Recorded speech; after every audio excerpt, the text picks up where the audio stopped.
Aí, pessoal, voltei. Bom, dentro do manual agora, a gente vai falar um pouco nos capítulos seguintes, né? Nos tópicos seguintes, a respeito de algumas legislações que interagem diretamente com a Lei de Responsabilidade Fiscal. A primeira delas, né? E aliás no manual, eu estava olhando antes de estar iniciando com vocês, eu vi que o manual tem 171 páginas, eu até já estava assim, ó, tô ferrado. Mas na verdade não.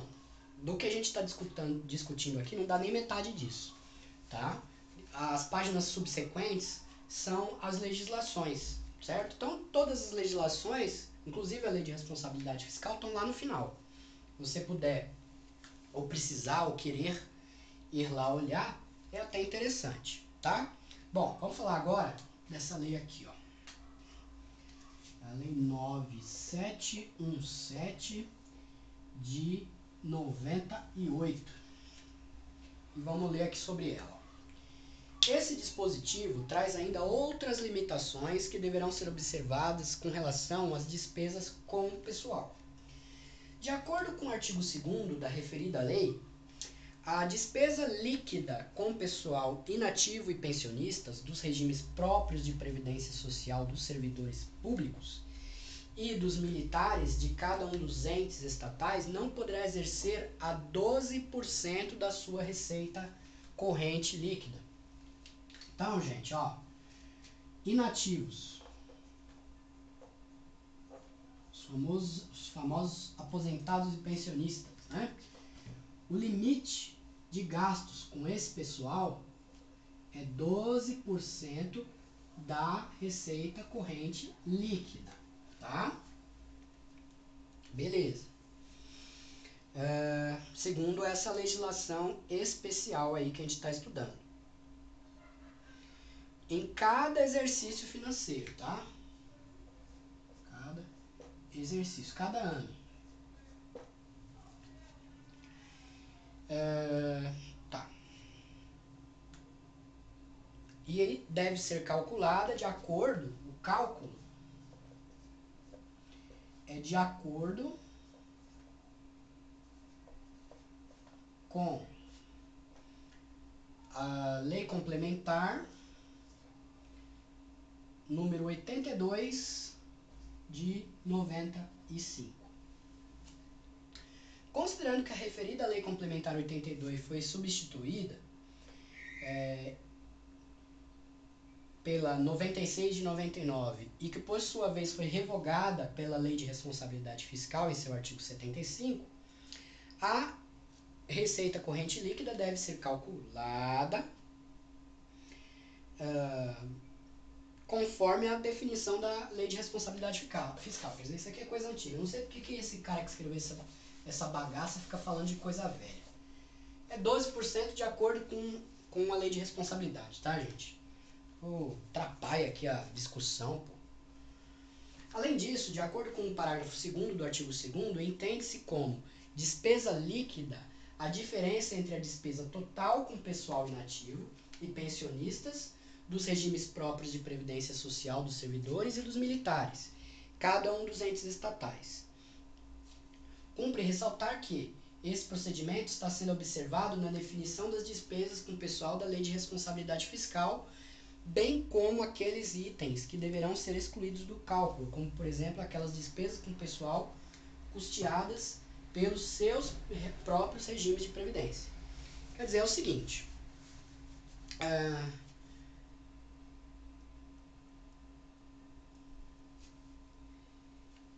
a despesa líquida, né, com o pessoal, você tem que descontar aqueles pessoal que estão aposentados, né, inativos,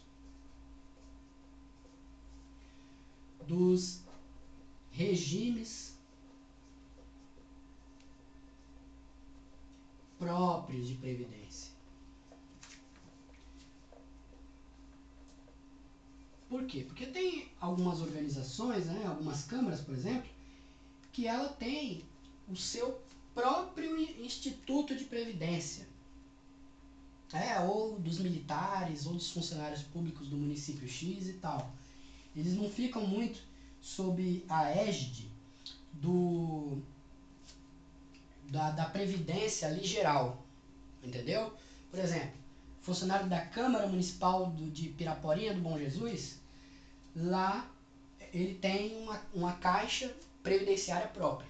Então, você conta esses 12% aqui dos inativos da receita corrente líquida geral.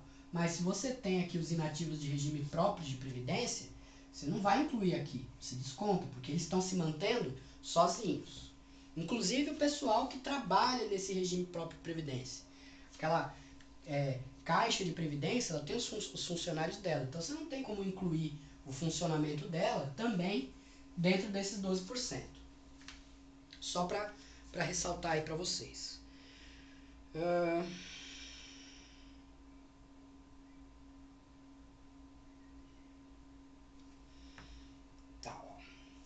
A dificuldade nesse caso reside no fato de, caso venha a ultrapassar o limite de 12% com seus inativos, a lei não especifica qual a providência a ser adotada para reduzir as despesas. Porque não dá, né? Como é que você vai matar os inativos? A pessoa se aposentou, não, agora chega, se aposentou e agora bateu o teto de 12%, não vou mais pagar aposentadoria, não. Isso não pode. E a lei também não dá uma solução. Os efeitos dessa lei 9717, no entanto, estavam suspensos até o final de 2001, de acordo com o Ministério Público e suas reedições. Finalmente, no artigo 21 da LRF, determina a nulidade de qualquer ato que acarrete aumento de despesa com pessoal expedido nos 6 meses que antecedem ao final do mandato do titular, inclusive dos presidentes dos legislativos municipais. Faltando 6 meses para acabar o mandato, né, do chefe do órgão estatal lá, inclusive o presidente do legislativo municipal, faltando 6 meses, ele não pode editar nenhum aumento de despesa com o pessoal. Ele não pode dar aumento para a pessoa lá, não. Porque aí é sacanagem com o próximo que está entrando na reta, né? Não sabe nem se vai ter dinheiro para isso. Outras disposições restritivas são estabelecidas no artigo 22 e 23, que é verificação do cumprimento dos limites de despesa ao final de cada quadrimestre. Então, a cada 4 meses você tem que ver se as despesas, os limites de despesas com o pessoal está sendo cumprida. Caso a despesa ultrapasse 95% do limite, fica automaticamente vedada toda e qualquer medida que acarrete aumento de despesa, tais como concessão de vantagem, aumento e reajuste, criação de cargo, emprego em função, alteração de estrutura de carreira, provimento de cargo, ressalvado o caso de aposentadoria e falecimento de servidores das áreas de educação, saúde e segurança, e pagamento de hora extra. Ultrapassando o limite da despesa, o respectivo poder ou órgão deverá, no prazo de 2 quadrimestres, eliminar o percentual excedente, sendo pelo menos 1/3 no primeiro quadrimestre. Para o cumprimento dessas disposições, a lei faculta a redução temporária de jornada de trabalho, com redução de vencimentos e adequada nova carga horária. Então é o seguinte, pode ser que ultrapasse, né? Se ultrapassar o limite de gasto com o pessoal, se atingir 95% de ultrapassagem, né, de excesso, automaticamente para tudo. Não vai poder mais contratar, não vai mais poder mudar de cargo, não vai poder uma penca de coisa aqui que eu falei para vocês. Não tem aumento, não tem nada. Para tudo. Fica do jeito que está. E, nesse caso, o órgão público, no prazo de 2 quadrimestres, quer dizer, 2 quadrimestres, 8 meses, ele tem que reduzir, certo? E no primeiro quadrimestre ele já tem que reduzir esse excesso pelo menos em 1/3. E aí ele tem aqui meios para isso. Você vai ter que reduzir os gastos com o pessoal, por exemplo, reduzindo a jornada, né?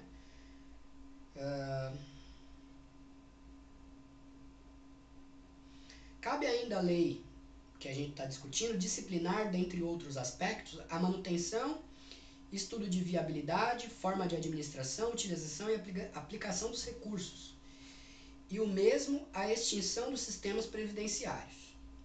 Quanto à utilização dos recursos, o inciso 3º do artigo 1º da lei, as contribuições da União, dos Estados, do Distrito Federal e dos municípios e as contribuições do pessoal civil e militar ativo, inativo e pensionista somente poderão ser utilizados para pagamento de benefícios previdenciários dos respectivos regimes.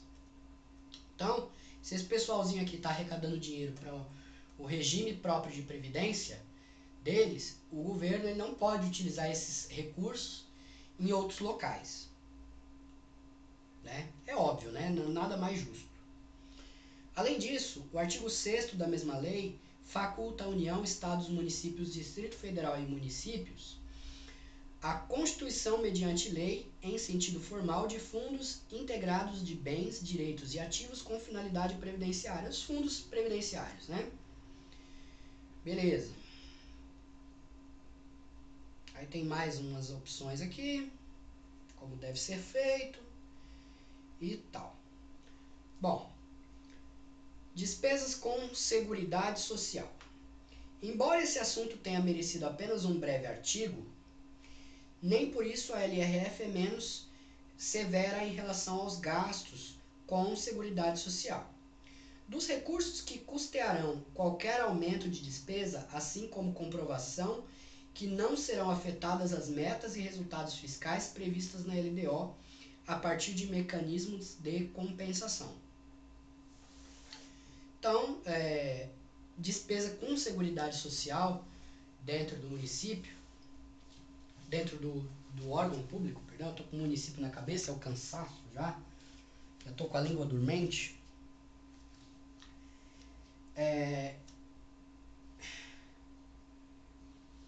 A lei de responsabilidade fiscal ela também põe um pé no freio aí para aumento de despesas com seguridade, certo? Com benefícios ali de auxílios, né? Auxílio doença, auxílio isso, auxílio aquilo.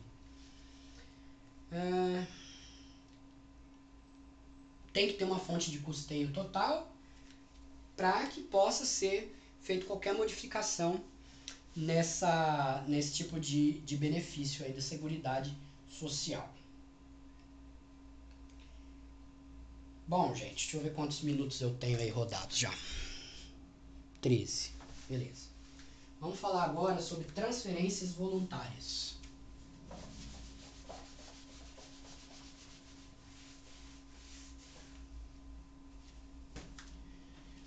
Ai, rapaz, eu tô cansado, viu? Nesse breve capítulo, a LRF estabelece as condições para a realização das transferências voluntárias de recursos entre entes da Federação, mais ou menos na linha de procedimento que era adotada pelo governo federal ao longo da última década. As transferências voluntárias compreendem a entrega de recursos correntes e de capital de um ente para outro a título de cooperação, de ajuda, de auxílio, com exceção daqueles que decorram de determinação constitucional, legal ou destinados ao Sistema Único de Saúde. Fora aquelas transferências de recursos constitucionais que a gente falou anteriormente nos vídeos, que a União repassa para o Estado repassa para o município, tal, uns percentuais ali de impostos, né, de CMS, disso, daquilo, existem ainda algumas transferências voluntárias que o ente superior concede lá, né, para que seja feita alguma obra, por exemplo, que seja, né? Ultimamente na cidade de São Paulo a gente tem visto algumas obras, né, com a placa lá, olha, a obra está sendo custeada pelo governo federal, né, parceria ali com o governo federal, Brasil, pátria educadora, né? Agora não é, agora é ordem e progresso. Mas enfim, esse tipo de obra que tem esse custeio é uma transferência feita do governo federal junto ao município, a prefeitura ou o estado, para ajudar na construção daquela obra. E qual é o benefício disso? O que Maria leva, né, em relação a isso? Bom, sendo bem sincero com vocês, hoje o que eu considero isso, por que voluntariamente existe essa transferência de valores, é mesmo como se fosse um marketing do governo federal, por exemplo, dizendo que ele está ajudando naquela obra lá no município, a presença dele no município, né? Porque aí depois no programa eleitoral, quando o cara vai querer se reeleger, ele vai dizer, olha, eu ajudei a fazer o VLT, ajudei a fazer o BRT, ajudei a fazer o metrô, o monotrilho e não sei o que, tinha dinheiro meu lá, certo? Era uma transferência voluntária de recursos, certo? E o governo federal estava fazendo esses repasses para quê? Para se manter a imagem dele presente, para futuramente ele ter um benefício junto ao eleitorado, né? Aqui em São Paulo também, anteriormente a esse mandato do prefeito Fernando Haddad, a prefeitura estava fazendo uma transferência voluntária de recursos para o Estado para auxiliá-lo na construção das linhas do metrô, do monotrilho. Mudou-se o partido político, que não era mais amigo do governador do Estado, essa transferência de recursos parou e, consequentemente, a obra do monotrilho também parou. Aí todo mundo culpa, o governador do Estado, responsabilidade é dele, o metrô é do Estado e tal. Só que ele entrou numa dívida, ele entrou numa conta para pagar com o amigo dele, né, o município, que vai receber o benefício dessa linha de metrô, dizendo, não, eu vou lhe ajudar a construir, vamos lá, vou lhe dar dinheiro, é 100 meu e 100 seu, pá. Só que depois que mudou o dono do município, né, o cara falou, não vou dar mais dinheiro não. Vou dar mais dinheiro não, porque o município não estava podendo colocar lá que ele estava ajudando, né? E aí o que isso ocasionava, né? Não tinha o marketing eleitoreiro, né? Então tá lá a obra parada do monotrilho e a culpa é do governo do estado, né? Por ter, né, contado com um dinheiro que foi dado voluntariamente anteriormente e o cara que entrou se arrependeu. Mas beleza.